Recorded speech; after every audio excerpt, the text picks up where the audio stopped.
diberkati Tuhan, saya percaya kebaikan, kemurahan, dan kasih sayang Tuhan menyertai kita anak-anaknya. Bersama dengan saya Pendeta Dr. Anas DTH, dalam program Reministi kita akan merenungkan firman Allah yang sejuk, dipastikan membuat kita semakin bertumbuh, berakar, dan berbuah dalam Kristus Yesus Tuhan kita.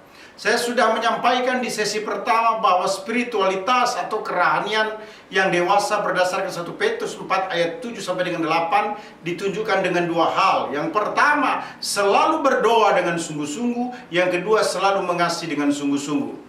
Spiritualitas atau kerohanian yang dewasa ini merupakan seri yang kedua, diambil dari 1 Petrus 4 ayat 9 sampai dengan ayat 11. Firman Tuhan berkata, berilah tumpangan seorang akan yang lain dengan tidak bersungut-sungut. Layanilah seorang akan yang lain sesuai dengan karunia yang telah diperoleh tiap-tiap orang sebagai pengurus yang baik dari kasih karunia Allah. Jika ada orang yang berbicara, baik dia berbicara sebagai orang yang menyampaikan firman Tuhan. Jika ada orang yang melayani, baiklah ia melakukannya dengan kekuatan yang dianugerahkan Allah, supaya Allah dimuliakan dalam segala sesuatu. Karena Yesus Kristus, Ialah yang mempunyai kemuliaan dan kuasa sampai selama-lamanya. Amin. Di bagian kedua ini terkait dengan spiritualitas atau kerohanian dewasa, dimulai dengan selalu membantu dengan sungguh-sungguh. 1 Petrus 4 ayat 9 berkata, berilah tumpangan seorang akan yang lain dengan tidak bersungut-sungut. Memberikan tumpangan untuk para pelayan Tuhan atau pemberita Injil atau hamba Tuhan di zaman kuno sangat penting untuk diperhatikan, karena pada waktu itu mereka memberitakan Injil berkeliling dan rumah-rumah penginapan pun sangat terbatas. Itu sebabnya ketika para pemberita Injil berjalan dari satu tempat ke tempat yang lain, dalam waktu tertentu mereka sangat membutuhkan yang namanya tempat tinggal. Perlu diingat bahwa para pelayan Tuhan tersebut bukan traveling untuk hiburan atau rekreasi, tetapi memberikan penguatan iman terhadap jemaat mula-mula. Pelayanan para hamba Allah sangat dibutuhkan, terutama ketika jemaat mula-mula mengalami penganiayaan karena iman kepada Yesus Kristus. Memberikan tumpangan harus dilakukan dengan hati yang penuh dengan sukacita, tenang, penuh keramahan, dan tidak bersungut-sungut atau menggerutu, karena semua dilakukan untuk kepentingan pertumbuhan iman dan pelebaran kerajaan Allah di bumi atau penjangkauan jiwa baru bagi Kristus Yesus Tuhan. Selalu membantu dengan sungguh-sungguh menggenapi hukum Kristus atau firman Allah. Sebab Galatia 6 ayat 2 berkata, bertolong-tolonglah menanggung bebanmu, demikianlah kamu memenuhi hukum Kristus. Selalu membantu dengan sungguh-sungguh dengan perbuatan baik, karena hal tersebut berkenan kepada Allah. Ibrani 13 ayat 16 memberikan penguatan. Dan janganlah kamu lupa berbuat baik dan memberi bantuan, sebab korban-korban yang demikian yang berkenan kepada Allah. Selalu membantu dengan sungguh-sungguh ditujukan kepada orang-orang kudus atau persembahkan dilakukan kepada anak-anak Allah. Roma 12 ayat 13 akan memberikan penguatan. Bantulah dalam kekurangan orang-orang kudus dan usahakanlah dirimu untuk selalu memberi tumpangan. Selalu membantu dengan sungguh-sungguh sesuai dengan keperluan, terutama kepada orang yang banyak memberikan bantuan. Roma 16 ayat 2 memberikan penguatan supaya kamu menyambut dia dalam Tuhan sebagaimana seharusnya bagi orang-orang kudus, dan berikanlah kepadanya bantuan bila diperlukan, sebab ia sendiri telah memberikan bantuan kepada banyak orang, juga kepadaku sendiri. Selalu membantu dengan sungguh-sungguh kepada hamba Tuhan yang terkekang atau ada di dalam penjara atau terpuruk sekalipun. Firman Tuhan memberikan penguatan dalam Filipi 4 ayat 16, karena di Tesalonika pun kamu telah 1-2 kali mengirimkan bantuan kepadaku. Umat Allah yang diberkati Tuhan, spiritualitas atau kerohanian yang dewasa selalu memberikan tumpangan ataupun juga selalu membantu dengan sungguh-sungguh. Yang kedua adalah selalu melayani sesuai karunia Allah. 1 Petrus 4 ayat 10 menjelaskan, layanilah seorang akan yang lain sesuai dengan karunia yang telah diperoleh tiap-tiap orang sebagai pengurus yang baik dari kasih karunia Allah. Setiap orang yang telah menerima Yesus Kristus secara pribadi pasti diberikan hati dan kemampuan untuk melayani Allah. Karena ketika orang menerima Kristus, maka Roh Kudus membuka hati setiap orang untuk mengabdi, bukan kepada dosa, melainkan kepada Allah. Itu sebabnya setiap umat Allah harus melayani Tuhan dan sesama, karena telah menerima kemampuan atau karunia Allah. Suatu anugerah yang Tuhan berikan sejak menerima Yesus Kristus secara pribadi. Karunia Allah adalah kemampuan khusus yang diberikan kepada setiap orang percaya untuk mengabdikan hidup melayani Allah.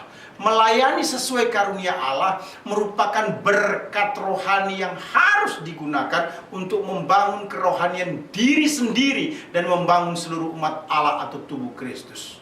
Petrus menjadi berkat bagi orang-orang dengan karunia yang ada padanya untuk melayani Tuhan. Maka hal yang sama juga diberikan kepada kita sebagai orang percaya. Karunia Allah harus digunakan untuk melayani Tuhan, sebab hal tersebut sesuai kehendak Allah. Kita harus selalu melayani sesuai karunia Allah, karena itu berkenan kepada Allah dan dihormati manusia. Roma pasal 14 ayat 18 memberikan penguatan. Karena barang siapa melayani Kristus dengan cara ini, ia berkenan pada Allah dan dihormati oleh manusia. Selalu melayani sesuai karunia Allah untuk mempersembahkan sesuatu yang berkenan kepada Tuhan, bukan kepada manusia. Efesus pasal 6 ayat 7 berkata, dan yang dengan rela menjalankan pelayanannya seperti orang-orang yang melayani Tuhan dan bukan manusia. Selalu melayani sesuai karunia Allah harus dilakukan dengan kasih. 1 Korintus 12 ayat 31 berkata, jadi berusahalah untuk memperoleh karunia-karunia yang paling utama, dan aku menunjukkan kepadamu jalan yang lebih utama lagi, yaitu kasih. Dijelaskan dalam 1 Korintus pasal 13. Selalu melayani sesuai karunia Allah berarti tidak lalai melayani Tuhan. 1 Timotius 4 ayat 14 berkata, jangan lalai dalam mempergunakan karunia yang ada padamu, yang telah diberikan kepadamu oleh nubuat dan dengan penumpangan tangan sidang penatua. Selalu melayani sesuai karunia Allah dengan semangat atau berapi-api. Roma 12 ayat 11 berkata, janganlah hendaknya kerajinanmu kendor, biarlah rohmu menyala-nyala dan layanilah Tuhan. Umat Allah ini berkati Tuhan Yesus Kristus. Menarik sekali. Spiritualitas atau kerohanian yang dewasa dimulai dengan selalu membantu dengan sungguh-sungguh, dilanjutkan dengan selalu melayani sesuai dengan karunia Allah, kemudian selalu berkomitmen menyampaikan firman Allah. 1 Petrus 4 ayat 11 bagian A berkata, jika ada orang yang berbicara, baiklah ia berbicara sebagai orang yang menyampaikan firman Allah. Orang yang berbicara dalam 1 Petrus 4 ayat 11 semestinya orang yang berbicara dalam konteks menyampaikan firman Tuhan. Jadi setiap kata-kata atau pembicaraan merupakan ungkapan untuk menyampaikan firman Tuhan. Setiap umat Allah atau hamba Tuhan ketika berbicara, berdiskusi atau mengajar dalam pelayanan, apakah di gereja, sekolah, kantor atau rumah, harus melakukannya sebagai orang yang menyampaikan firman Allah.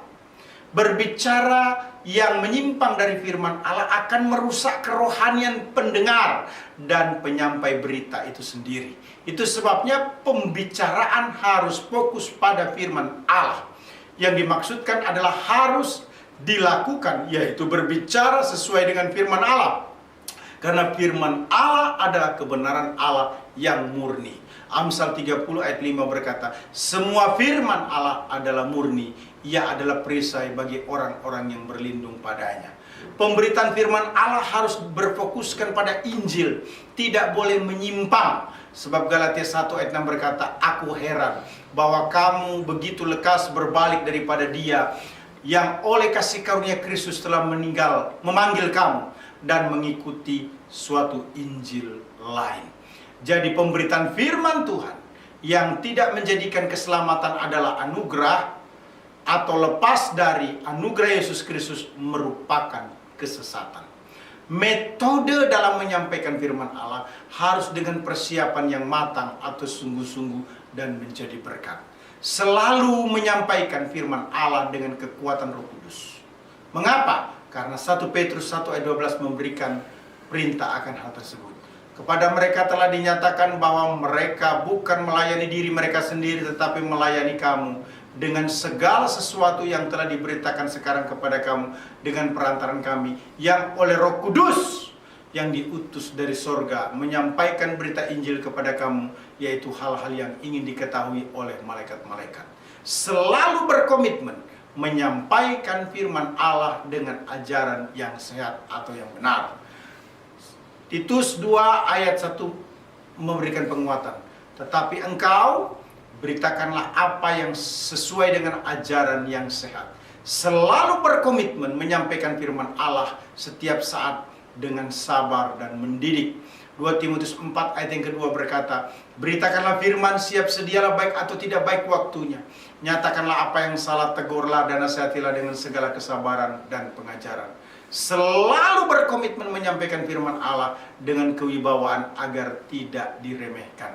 Titus 2 ayat 15 berkata, beritakanlah semuanya itu, nasihatilah dan yakinkanlah orang-orang dengan segala kewibawaan. Janganlah ada orang yang menganggap engkau rendah. Selalu berkomitmen menyampaikan firman Allah dengan tujuan menjadikan orang lain memiliki atau menjadi hidup baik. 2 Timotius 3:16-17 berkata, segala tulisan yang diilhamkan Allah memang bermanfaat untuk mengajar, untuk menyatakan kesalahan, untuk memperbaiki kelakuan, dan untuk mendidik orang dalam kebenaran. Dengan demikian tiap-tiap manusia kepunyaan Allah diperlengkapi untuk setiap perbuatan baik. Umat Allah yang diberkati Tuhan, spiritualitas atau kerohanian yang dewasa pada bagian yang terakhir adalah selalu melayani umat, selalu melayani untuk memuliakan Allah. 1 Petrus 4 ayat 11 bagian B berkata, jika ada orang yang melayani, baiklah ia melakukannya dengan kekuatan yang dianugerahkan Allah, supaya Allah dimuliakan dalam segala sesuatu karena Yesus Kristus. Ialah yang empunya kemuliaan dan kuasa sampai selama-lamanya. Amin. Setiap umat Allah yang melayani Tuhan tidak akan pernah mampu melayani dengan kekuatannya sendiri. Itu sebabnya harus melayani dengan kekuatan Allah. Kekuatan Allah merupakan anugerah Allah. Sebab tidak ada manusia yang mampu melayani dengan kekuatannya sendiri. Melayani dengan kekuatan sendiri akan menyebabkan seseorang mundur karena tidak mampu menghadapi setiap tantangan dalam pelayanan. Di sisi yang lain juga akan menjadi potensi besar untuk menyombongkan diri karena melayani dengan kekuatannya sendiri. Tentu hal tersebut tidak berkenan kepada Allah. Kita harus melayani dengan kekuatan yang Allah anugerahkan, supaya dalam keterbatasan dalam pelayanan kita mengharapkan pertolongan Tuhan, dan Tuhan pun dipermuliakan. Kekuatan Allah dalam pelayanan pasti diberikan berlimpah-limpah oleh Allah itu sendiri.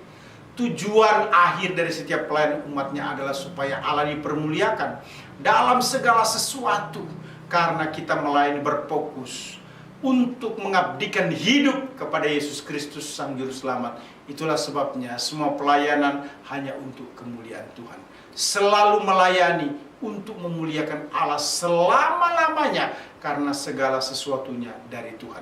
Roma 11 ayat 36 berkata, sebab segala sesuatu adalah dari Dia dan oleh Dia dan kepada Dia, bagi Dialah kemuliaan sampai selama-lamanya. Selalu melayani untuk memuliakan Allah, Yesus Kristus yang menjadi sumber hikmat dalam pelayanan.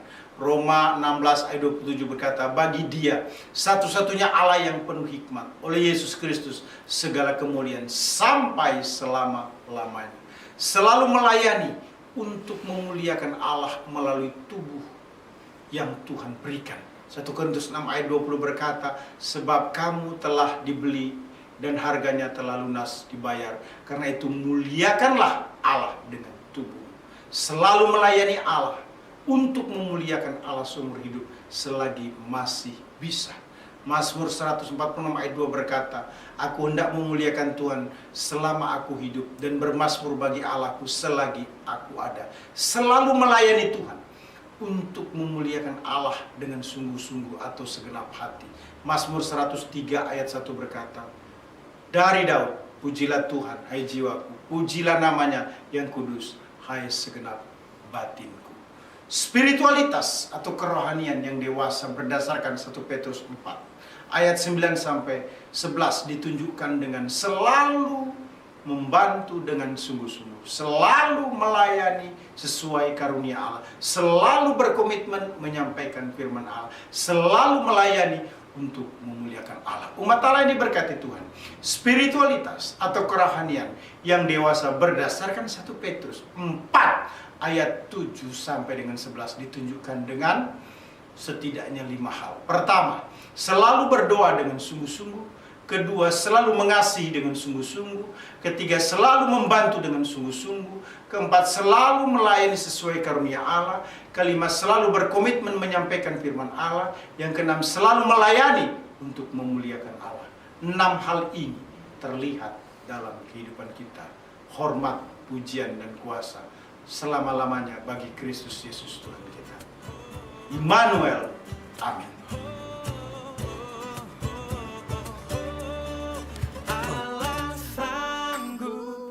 Melakukan segala perkara, dulu, sekarang, dan selamanya. Kuasa